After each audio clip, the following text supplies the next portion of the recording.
Welcome, welcome, welcome. Another Women in Focus Wednesday for us. And this Wednesday, we are talking to the incredible Gloria Feldt.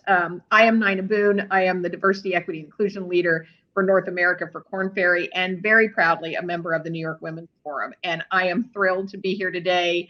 Gloria, tell us what's been going on with you. Your resume gets bigger and bigger every time we see you. And by your resume getting bigger, we get smarter and better. So tell us what you've been doing. Thank you so much. Thank you so much, Nina. I am really honored to be doing this. I am proudly a member of the New York Women's Forum, and part of the time I live in Arizona, which is part of my story, and also a member of the forum there. So I have lots of wonderful Women's Forum friends, and I am especially thrilled to be doing this with you, Nina.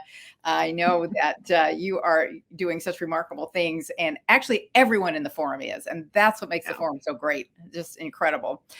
I am co-founder and president of an organization, a nonprofit organization called Take the Lead. But as you noted, that is sort of like just a part of my resume.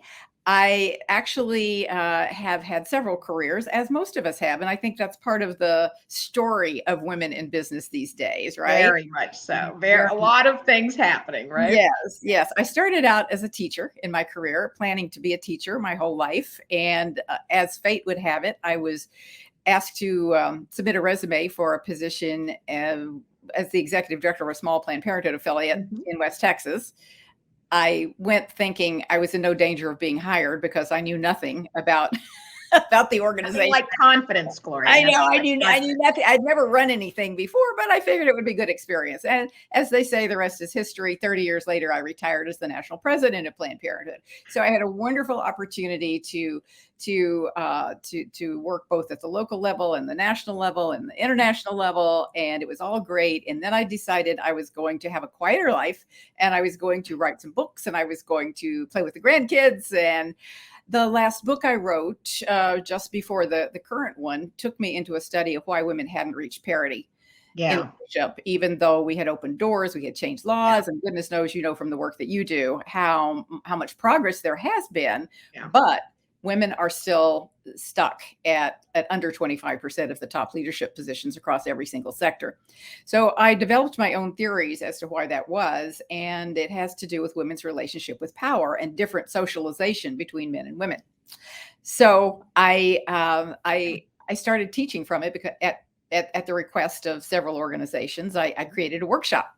I saw women have remarkable breakthroughs when I would encourage them to shift how they were thinking about power from an oppressive idea of it as being the power over them to a generative and innovative, creative idea of the power too. And I would see their faces just change, and they would say, I want that kind of power.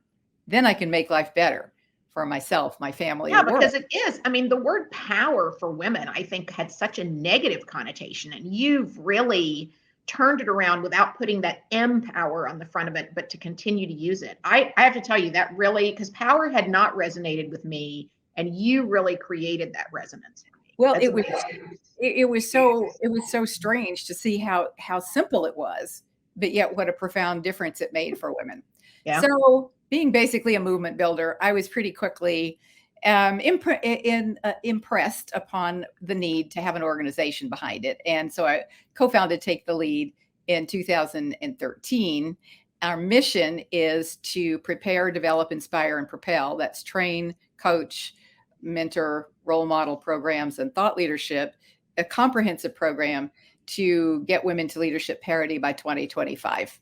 So that's what I'm doing now. And I have subsequently written another book that answers the next question. After you embrace your power, the question is the power to what? Right. So my latest book, Intentioning Sex, Power, Pandemics, and How Women Will Take the Lead for Everyone's Good, is helping women embrace their power in a way that they can elevate their intentions freely, confidently, joyously, and I think change the world for everybody's good. Yeah. So this is, so again, incredible. And obviously through the pandemic, I mean, you note, I think the number was 5 million women in your book have left the workforce. And all for the need because of, again, the balance and the lack of being able to balance in everything we're doing. But I mean, again, this connects to you. This is not something that you're just imagining or thinking about. I mean, you've had a lot of this in your career where you have had to step into this. So tell us where you got this idea, how you elevated, take the lead to now really talking. And I love the fact that you've got the word sex in there too, sex and power and intentionality. So take us through that. I should tell you that my editor said, "Don't you want to use the word gender instead of sex?" And I said, "No." No, because that's how we're born and that's how we get identified.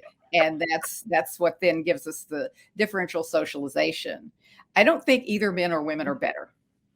Yeah. I think it's all culturally learned behavior and culturally learned relationships with power and intention. But until women can have a better relationship with power and their intentionality, we will keep this very slow drip, drip, drip move toward parity. I think it would eventually happen anyway, but it will be so slow. I think now we can move further faster. And one of the reasons that I believe that is, you're so right, Nina, what I learned from years of leading arguably the most controversial and chaotic organization in the world. Ever. And what I learned was that there are some counterintuitive things that leaders need to know. Number one, that actually chaos really is opportunity. You know, the Chinese symbol for That's both right. is really the same. But we're in a moment of disruption and we're in a moment of rebirth. And the pandemic has done that for us. And honestly, when I started writing Intentioning, it was organized in a way that I was going to be telling women's stories, writing up new leadership tools, and that was the book. Yeah. Once the pandemic occurred, I realized, whoa, this has to be a much different, bigger, richer conversation. Right. And it was the pandemic of COVID, and it was the pandemic of a much more obvious racial injustice, which has always been there, but finally people were aware of it. And Very front those and big center. disruptions forced us to rethink so many things. And organizations, you know, they're organisms. It comes from the same root word, right? And so even organizations have to be malleable. Their boundaries have to be more malleable. Right. And that's why I believe this is such an incredible moment for creating a newer, better way of living for everybody. Right. You know, it's funny. I do think women, I mean, I can stand in line at a McDonald's. You talk about chaos, and I can literally reorganize their back the way and do it more efficiently just by standing in line waiting for a McFlurry, which is usually what I'm waiting for. But you talk about, you know, again, not leaving the men out, intentionality. Certainly what we're seeing at Korn Ferry is this real shift in leadership, what leaders should be, need to be, can be. How do women just naturally fit into that? I think, because I agree with you, it's such an opportunity because of what is needed in leadership today. So tell us more around what you're seeing as you did this book in that regard. We saw from the pandemic that women-led countries did a better job than the rest of us. Now, of course, it's a small sample, but nevertheless, it was so obvious that the characteristics that they used were those, again, they're not hardwired. Right. They have been socialized into us. More empathy, an ability to read the room, to understand and think about what are people feeling, not just what are they saying. Right. You know, what a willingness to operate with a little less ego and maybe a little less risk taking. Now, I think women can learn from men how to take risks. I agree. I think sometimes women are a little too risk averse, but not to jump off, not to haul off and do things without being thoughtful about it, without listening to people. Right. And so in that sense, some of the very characteristics that we have been judged negatively for as women, right, you know, being more verbal, taking that more time to think about making decisions, being more collaborative, less ego driven. those have turned out to be our superpowers now. And that's why I talk about the value of leading like a woman. And I believe that men can adopt those same characteristics and strategies and can really learn from it. And it will make for better, kinder, more productive organizations all around. Yeah, I think of that, and I think about you founding Take the Lead, and the leadership skill set that was required to do that, the courage that was required to do that. I mean, I'm a small business owner myself, because I don't have enough to do. But how how much of what you're talking about is learned from real experience from you? I think it's got to be intrinsically inside you, and I love the sharing. So what did you learn through, again, obviously Planned Parenthood, and that's a whole nother conversation we definitely need to have another day, but also with starting Take the Lead and now writing the book? Well, it does start with my first. See what I told you? See, everybody's got something. I know, I love that. It just happens. It does actually come from those first days, months, and years, actually, Right. of being a CEO. I would have never known that I had a CEO brain. And by that, I mean, I'm willing to assume any level of responsibility in order to have the ability to have a vision and bring together the resources to make that vision happen.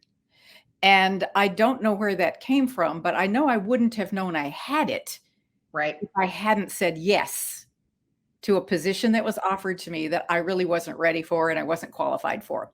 I didn't go to Harvard Business School, Nina. I had 3 kids by the time I was 20. And I started to community college at that time. And it took me 12 years to get my degree. So I came up through the school of hard knocks, and I had to learn all this on the job. And I'm now grateful for that. Yeah. I'm grateful for that, because I do think it has given me sometimes, a little quirky, but ways that have proven to be very successful. When it came to Take the Lead, it was both a blessing and a curse that I had learned all of that on the job. And I knew how to do it, almost every piece of it. I'm in it for the mission. Yeah. I'm in it for the mission. I am like, this is something that I don't know where that comes from, but I'm like a dog on a bone with a mission. And I believe so much in the mission that I will simply learn whatever I need to learn to get it done. And I made a lot of mistakes. The biggest mistake was that I should have raised a few $1 million before we ever got started. But I didn't. We started with nothing. Literally started with nothing. But we had a partnership that I made with Arizona State University, where I sometimes teach. And they helped support a launch event for us that was so fantastic that we filled a 3,000 seat auditorium, and we probably could have filled it twice. We had people all over the country doing their own events on live stream long before Zoom. Yep. We crashed GoDaddy. There were so many people who were tapping in. We had about 500,000 people watching it online. And that was the moment that I knew, all right, this is, we're the right thing at the right time. We have to figure out how to deliver. And so I had to do a lot of scrambling, believe me, to figure out how to deliver. Quickly created online versions of the core curriculum, as well as the workshops. And now that now that we've developed those and we've been able to evaluate them and we know they work, we've also developed more immersive versions of them and some shorter versions that we can do, like a workshop. Very often companies want the whole program, so we can do it for corporations if they wanted just a series of workshops. But really, I like to do the longer, more immersive program because I see what it does for women. Yeah, 3,000 people showed up. You wondered whether there was a need. You could have filled it twice. It's like, I wonder if anyone, remember how we're always worried whether anybody will show up, right? Exactly. Yes. So there's 100 questions that I have, but let me have a couple that you wanted to get across. How does women rising into their leadership affect men? I mean, I think about what you just said about being a CEO. And is that, I knew take the lead and utilize the resources. I mean, I think of, a woman out there running a PTA fundraiser and never, I've done it myself. So that is not for the weak, for the weak part. There's no doubt about that. But I think we have the skill sets, but how does it affect men, and how do we start to really blend our skill sets and start to truly work together? Mm-hmm. The good news is, actually, there are two pieces of good news. Number one, there are simply more men who want to see gender parity, whether it's because they have daughters. There's nothing like having a daughter to make a man want to support women, or whether it's simply the business case. Yeah. The business case is so clear that companies with more women in their leadership are more profitable by a figure of about 15% or so. Correct. It's not a small differential. So you've got the business case. You've got the fact that women have been earning the preponderance of college degrees for several decades now, something like 57%. Yeah. So in an economy that's based on brains, not brawn, we're ready. We're ready. We're the workforce that is needed right now. Yeah. And I think that, so for male leaders, it may be a practical business decision. For so many men, though, in leadership, it is that they have come to realize the benefit of having more faces and voices around the table. Diversity of all kinds, as you know, helps creativity, innovation. But I think there's something else at work too. I think that there's a generation of men that have been raised by women like us. Yeah. They're finally there. I know. Yeah. And so it's normal for them to see women in leadership. It's not an aberration. Yeah. It's not something that frightens them. Right. Furthermore, they also want to be part of their children's lives in a way that previous generations of men didn't. And so they know that having more flexibility at work, while it's the women who are taking the lead, as it were, to get those flexible working arrangements, the men know they're benefiting from it.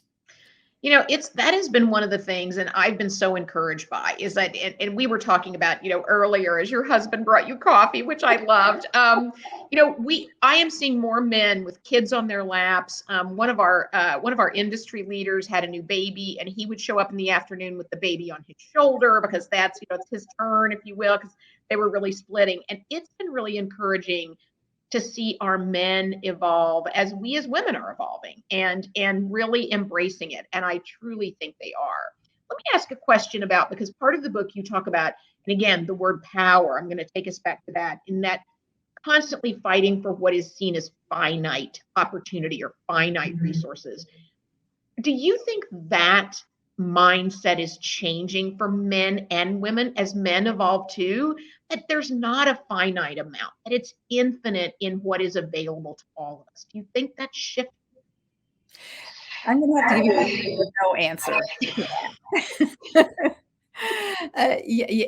Yes and no, because as we look around our world, we see it's almost as though there are parallel tracks going opposite directions in answer to that question. Yeah. But my profound hope and intentioning, if I may, is that what will win out is those men and women who recognize that the pie is infinite, and that the things that matter, the ability to create intelligence, innovation. I mean, look at the technical innovations that you can make when you know there's not a finite pie. Right. Love, caring for people. I mean, these are things that have no limits. And so, we are somewhat, I think, genetically programmed, everybody, human beings, to hold close what we have and not want to give it up. But what you learn as you go through life is that the more you open your arms, the more people come to you. The more you reach out, the more people reach out to you. If I help you and you help me, we both end up having a lot more, and it's easier for both of us. Right, right, to share that load. Now, if we can get to that place and thinking about toilet paper, that would be great, Yes, to yes, minimize it, right? So we saw that. yes. So what would be, again, advice from you? I mean, again, you have been so entrenched in this, Gloria, in terms of the work you've done, the impact you've made. What advice, again, as women read this book and think about power and think about intentioning, what's the advice that you have for us, all of us really, as we start to really change our mindset around this and start to take leadership? I've given a lot of thought to that because Yeah. people always want to know what is the piece of advice that you want. I know we all want it. We all want it. And I have, I have to say that in my own life, I have not been that as intentional as I encourage other people to be.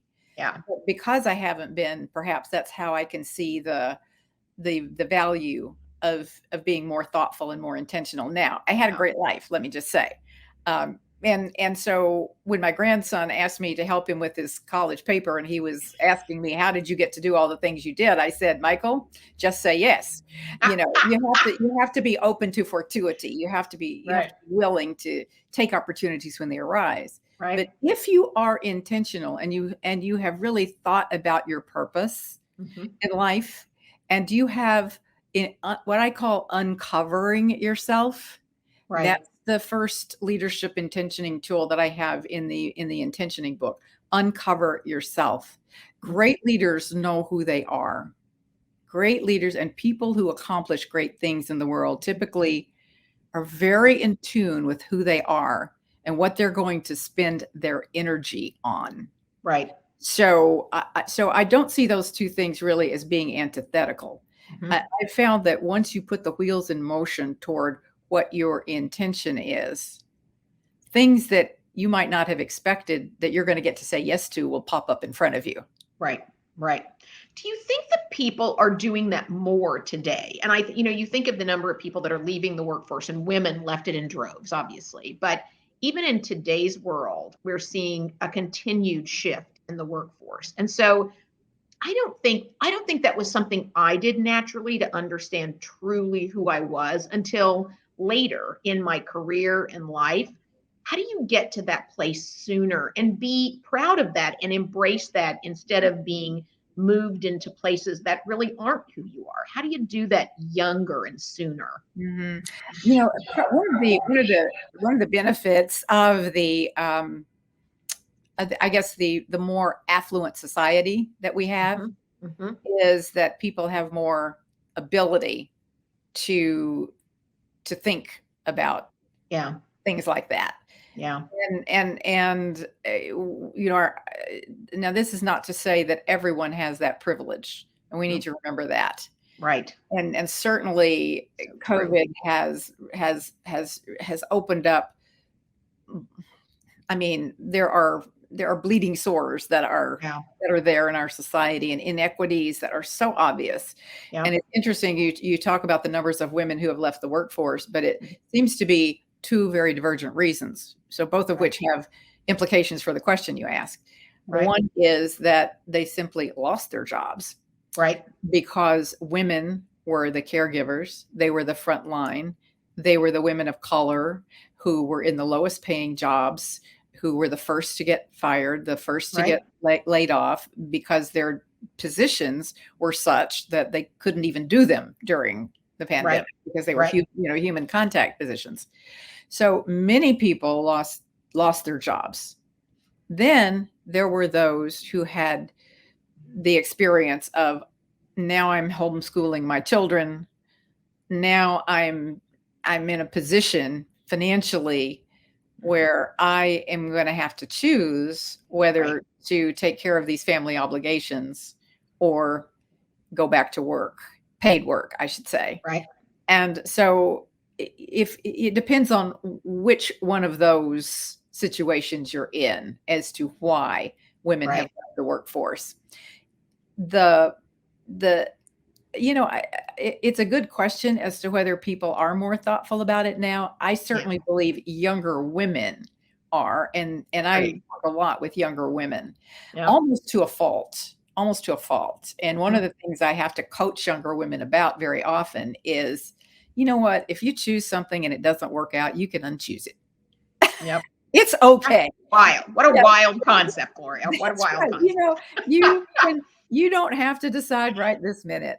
And I think, one of the pieces of advice that Sheryl Sandberg gives in Lean In is don't leave before you leave. And that's another thing that young women think about a lot is, when am I going to have children?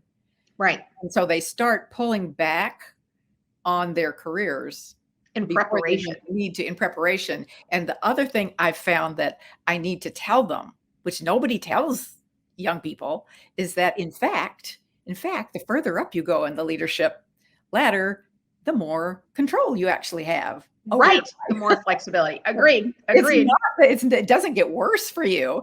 It's that it actually gets better. So don't be afraid. Don't be afraid if you're 9 months pregnant to take that promotion. Don't be afraid to do that. It will probably make your life better and easier. Right. Right. Because it's controlling your calendar, right? Whenever other people just don't even have control over that, something simple. And then finally, what advice do you share with us as members of the Women's Forum? We're a group of, speaking of power, intentionality, all kinds of things. And so what advice for us? Because again, such incredible knowledge in this space. I'm going to be very straightforward about that. I love that. Might not make me popular. It's my observation about having been in the group for now over 20 years. Wow. And I have a feeling that it has strayed a bit from its original feminist roots, which were about building the old girls network and helping and supporting each other. It's not that people aren't helpful when you call them up and ask them. Right. But I think, speaking of intentionality, that we're at a good moment where the forum, given the incredible power of the women in it, if we were to join together in actually, say, advancing this mission of gender parity and leadership by 2025, we could make it happen, because there are forum members all over the country and all over the world. We could make this happen, And so while I love the individual programs, I love meeting people and just getting to know them, I think we could be much more intentional as a group and somehow tapping back into the need for why the forum was created in the first place. Helps me to stay focused on that. How can we help advance all women? You are speaking my language, Gloria. You are truly speaking my language. I'm with you on that. As a former fellow, I was, a fellow graduate and all of that. I'm with you on that. I think that the forum in and of itself holds such power, and with great intentionality could, again, even amplify, what can happen. There's no doubt about that. So, all right. Well, Gloria, it has been an incredible pleasure. Always a pleasure. I love what you bring to us in your books, but you live is really, an experience unto itself. So, final words from you. Just remember this moment in your life, that we are in this moment of both disruption and rebirth. And what we think of as normal is never going to be again. And so that is our opportunity to create a future where truly everyone can bring their highest and best intentions into the world and their gifts. And I think women are in the perfect position to lead the way to that better world. I love that, Gloria. Thank you. If you have not read Gloria's book, please do. It will inspire you. It will create a sense of self that I think you haven't had before. And if you have, it will amplify that. So again, thank you for joining us for Women Wednesday. And we look forward to seeing you again. Gloria, again, thank you. Thank you, Nina. All right. Bye-bye. Bye.